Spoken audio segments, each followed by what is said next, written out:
Hello and welcome back to another episode of A Brief History of, and today we'll be looking at the Abel exercise. We have danced on the edge of nuclear war several times since the first atomic bomb being dropped on Hiroshima in 1945. This was mainly due to the Cold War, where sabre rattling and open hatred between the East and the West was as normal as getting drunk in a pub. Because of this, the world has almost turned into a glowing ball of radiation several times.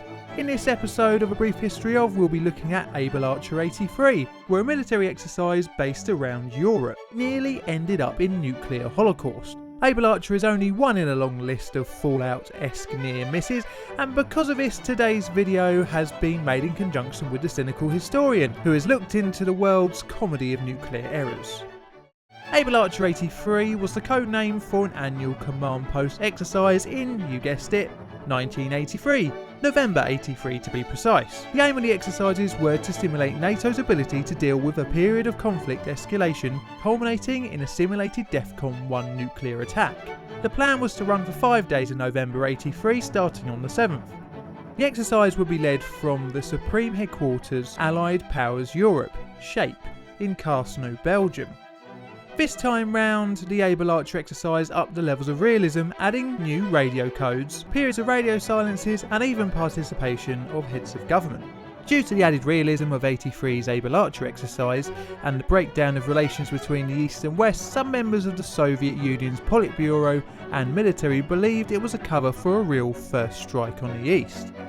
It was also anticipated that the USA was going to deploy new Pershing II surface-to-surface nuclear missiles to Europe. It must be said that in the 1980s, the amount of mistrust between the USA and USSR was at an all-time high, and because of this, many argue that 1983 was the closest time since the Cuban Missile Crisis that a big red button has been pushed.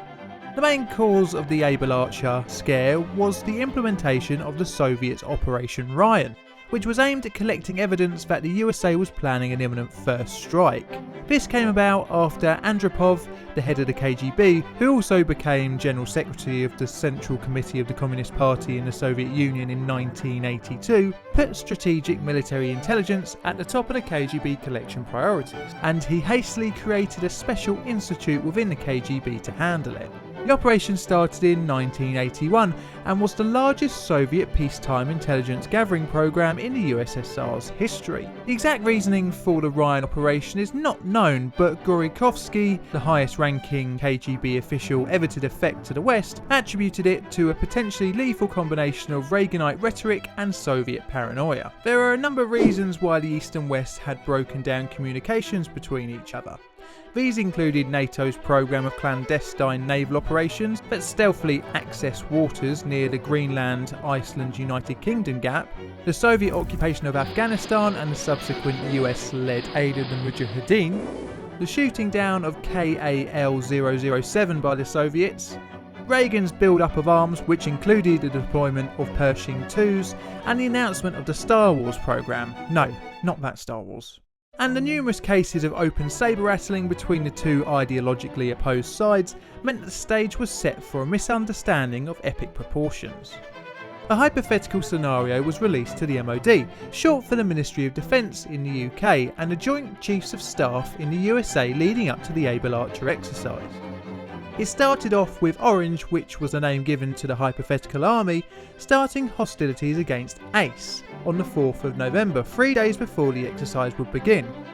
Just so you know, ACE stood for Allied Command Europe.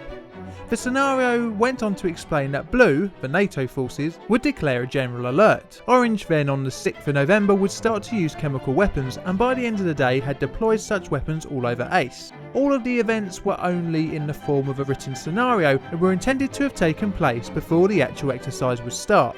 This was because the Archer exercises were designed to test NATO's ability to change from conventional to nuclear warfare, and thus would need a background of open hostilities and a rapidly deteriorating situation in Europe. As a result of the Orange advance, its persistent use of chemical weapons and its clear intentions to rapidly commit second echelon forces, Saucer, also known as the Supreme Allied Commander Europe, requested political guidance on the use of nuclear weapons early on day one of the exercise.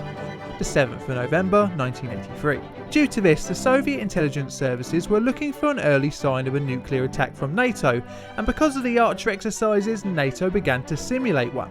The simulated nuclear attack involved many of NATO's command, control and communications procedures. Some Soviet leaders feared that the exercises were a cover for an actual attack. This was mainly due to the realistic nature of the simulations and the terrible relationship between NATO and the USSR. In February, a KGB telegram had actually predicted such an exercise being used as a cover for a first strike on the USSR. In the view of the fact that measures involved a nuclear attack within 36 hours have been carried out with the utmost secrecy, under the guise of manoeuvres, training, etc., in the shortest possible time, without disclosing the amount of operational plans, it is highly probable that a battle alarm system may be used to prepare a surprise Ryan nuclear attack in peacetime. It was quite likely that in the build-up to the Archer exercises, that the Soviet intelligence services were looking for any indicators for a first strike from NATO, and Abel Archer gave them everything they needed to believe this, almost like a self-fulfilling prophecy. For example, both the UK Prime Minister Margaret Thatcher and West German Chancellor Helmut Kohl were involved in the nuclear drills, and an alarming rate of cipher communications between the UK and USA took place. In reality, however, the burst in secret communications between the two countries a month before Archer was due to the USA's invasion of Grenada, which Queen Elizabeth was the sovereign of the island. Another thing that alarmed the Soviet intelligence services was the increased level of sophisticated message formats never seen before in a previous Archer exercise. Plus, many Soviet agents misreported the simulated move through the alert phases DEFCON 5 to DEFCON 1 as actually happening. This fell in line with the Soviets' understanding of NATO doctrine of being at DEFCON 1 meant that war could break out at any minute at any place. At the time, NATO claimed that there could be no way that the Soviets could have mistook the exercise as real preparations for war, as the Archer 83 exercise was routine. However, it has since been revealed that many non-routine events took place. For example, a radio-silent airlift of 18,000 troops to Europe, the shifting of commands from permanent war headquarters to the alternate war headquarters, the practice of new nuclear weapons procedures, increased consultation between Washington and London, and many slips of the tongue in communications referring to B-52 sorties as nuclear strikes. All of these differences from previous exercises matched up with indicators for war set out in Soviet intelligence doctrine.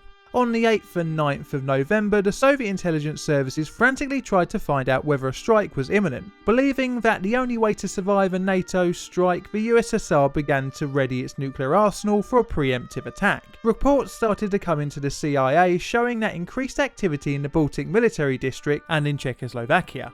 Upon receiving the reports, Lieutenant General Leonard H. Peretz thankfully did not place NATO on high alert, which is most likely the reason why the situation didn't end up in a nuclear exchange. Once the Abel Archer exercise had concluded, Soviet fears of attack subsided, as we can presume they realised that it was all just a simulation. NATO originally thought that the Soviet response to Archer was its own form of wargaming, but subsequent classified documents from the NIS showed just how close the USSR was to engaging in a nuclear strike. I think NATO generally thought that the Soviets would not concede that they would strike first, with Reagan commenting, "I think many of us in the administration took it for granted that the Russians, like ourselves, considered it unthinkable that the United States would launch a first strike against them. But the more experience I had with the Soviet leaders and other heads of state who knew them, the more I began to realise that many Soviet officials feared us not only as adversaries, but as potential aggressors who might hurl nuclear weapons at them in a first strike. And perhaps because of a sense of insecurity and paranoia with roots reaching back to the invasions of Russia by Napoleon and Hitler, they had aimed a huge arsenal of nuclear weapons against us. This lack of understanding of one another is most likely the cause of the near miss of 1983, but unfortunately not a lot was learned because just over 10 years later we had the Norwegian rocket incident. Now if that subject interested you, head over to the Cynical Historian where he has a rundown of the many near misses that we've had in our nuclear history. Oh, hi there. So these incidents were kind of part of a long, complex history of just a bunch of idiotic mistakes, any one of which could have led to nuclear war. Over on my channel, we're looking at how the policy of nuclear deterrence, as in mutually assured destruction, is, if you'll pardon the pun, just as mad as it sounds. Check out his video and let me know in the comments which nuclear near miss was your favourite. And all that's left to say is thanks for watching. Did you enjoy the video? I hope you did. And if that's the case, please click subscribe, like and comment. And also, if you could, it would be absolutely amazing if you could share videos on any type of social media. And also you can always follow me on Twitter, which is @plainly_d. Once again, thank you very much for watching.